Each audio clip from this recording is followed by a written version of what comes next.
It's festivities galore and the city is decked up for Navratri and Pujo. These celebrations hold a special place in the hearts of millions of people.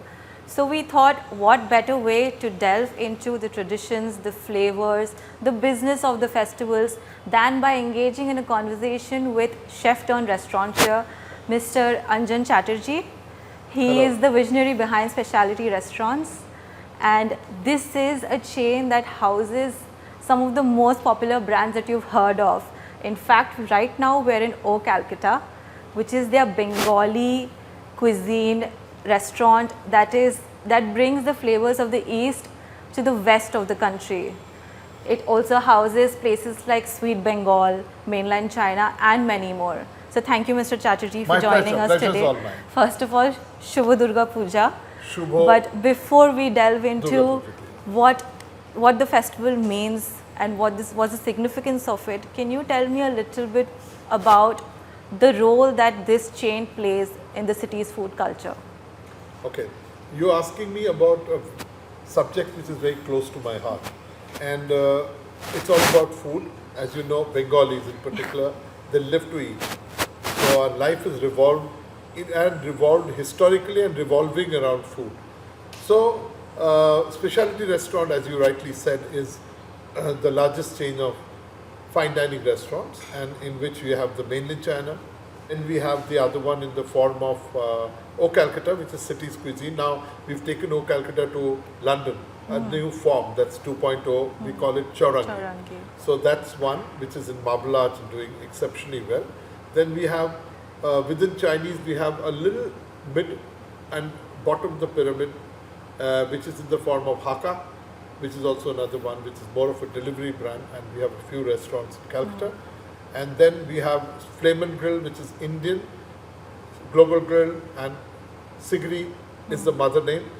And then we of course have the Sweet Bengal. So I'm actually the flag bearer of Bengal. Yeah. So you know, Durga Puja especially, I mean, families get out of their homes, they celebrate on the streets, every street is lit up, food stalls everywhere, every pandal is basically buzzing with food. Tell me about the must-have dishes right now. See, Durga Puja, I think, in my understanding, is the largest possible festival in the world. Oh. Because we have Christmas, we Yeah. have New Year, and then you have the local festivals which are there, like Ganpati here. But I don't think there is any festivity in which everybody is surrendered to God, the goddess, both from the point of view of their looking at the moving around in the pandals. I'm sure you've been to Yeah. Calcutta, and then actually living to eat everyone, every street, every fine dining, 5-star, there's no space, as if Yeah. there's no tomorrow. So I don't think that food becomes so important. Like in Christmas, people eat at home, Christmas lunch. Yes. May go out. The Christmas is more homely, but this is not homely. It's outwardly. They will not be at home. Yeah. So that's why I call it the biggest food festival in the world, and also in terms of festivities, 10 days. It's not just 4 days. So I would recommend that, you see, when you go around pandal hopping, or every Bengali does it. This is like, people call it the Mateshwari Puja, which is the Durga Ma. So I mean, Durga Ma will not be very happy unless otherwise you have a roll. You have to start your day in the morning with a chicken roll or a mutton roll, or now it's a paneer roll, which I hate. So it continues to be the journey having, and then you start moving around, because today, I mean, it's choice, full of choice. So earlier on, we would just go to a place like we'll go to Tangra Chinese, or we'll go to Park Street. Now every street is a Park Street. So it's just been a disruption. So it all depends on your preference. But I mean, one day, I'll give you an example. A typical Bengali will come to Calcutta on one day, maybe the 4th day also. Then he'll go to Mainland China. Then they will plan to come to Indian food. So it's a food festival for them. Yeah.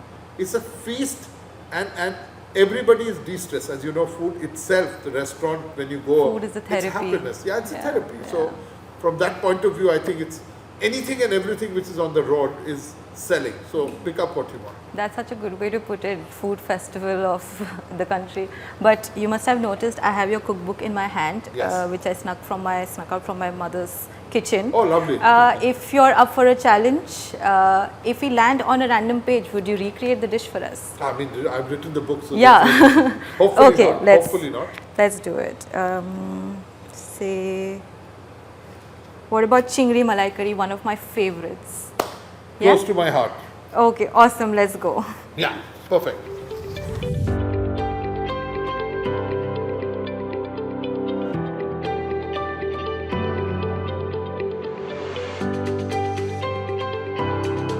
I'm going to make a malai curry. Yeah. As you see, we put some Yeah. basic groundnut oil. We will just first fry the prawns.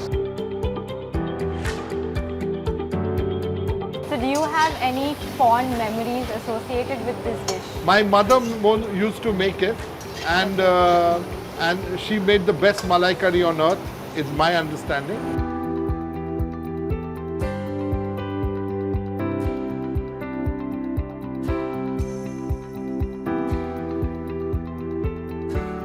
It's called Gota Garam Mosla in Bengali. Paste of onion to be put in.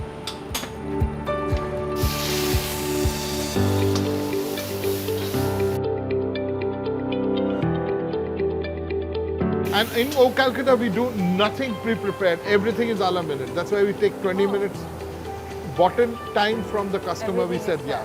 There is this thing you've written in your book which I found very interesting. It says there is Calcutta in every person. Yes, yes. And you've done There's a bit that of Calcutta in with, every a bit of human. Calcutta in every person. And you've done that, and you're trying to do that with Chaurangi as well. Yeah, You've yeah, taken yeah. it global, right? Yeah, yeah. From you know, taking it to the rest of India from Calcutta, and we've been able to actually do something in terms of putting it on the map of the world. That's to start with. We have given it in London Marble Arch Chaurangi.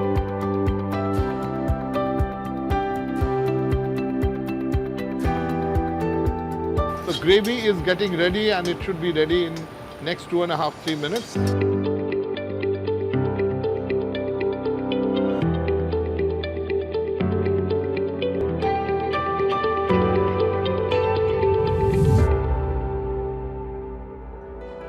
Yeah, this is, you know, a mocha. Mocha is actually the banana flower. So in the tree you will see them hanging like this, Yeah. right? Much before the banana gets in the ripe stage that you get. So this is the tender banana.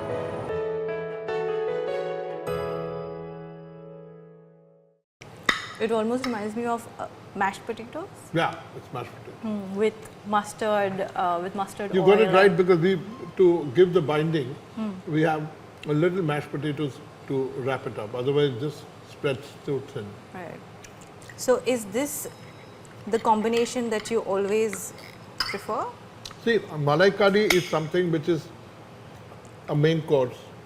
You can have a combination of the starters like shukto, posto, and mochar ghanto. Okay. Any one of them. But I love my mochar ghanto, so hence I said So, mochar the ghanto. mochar ghanto is a starter. Yeah.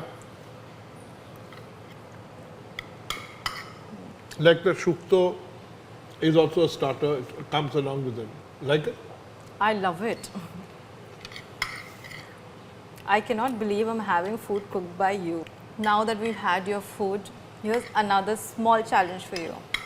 It's a rapid fire round. Good to go. Yeah. Come on, shoot. What's your go-to comfort food? Machir jol bhat. Mashir? Fish curry, nice. Oh, okay. Okay. What do you prefer, sweet or spicy? Sweet. Sweet. All What's- the way. Sweet treat, sweet Bengal. Sweet Bengal, right. What's the most unusual flavor combination you've liked?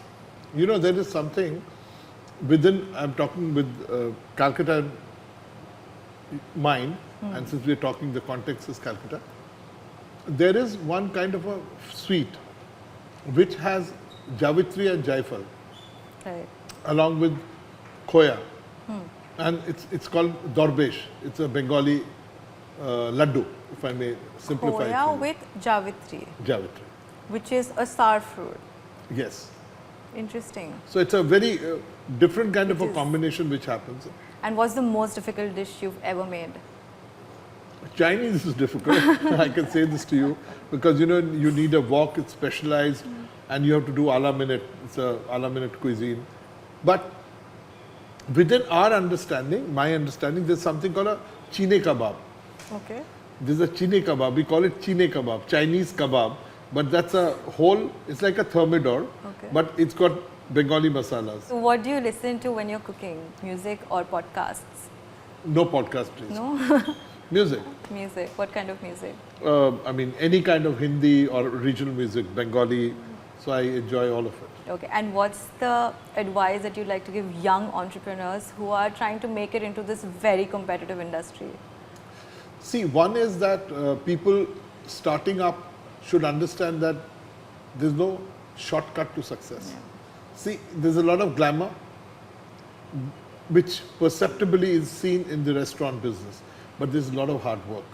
So my father always said passion is what you need, then you need hard work, which is non-negotiable, then you need to have passion. It's passion, hard work, and the final thing is discipline.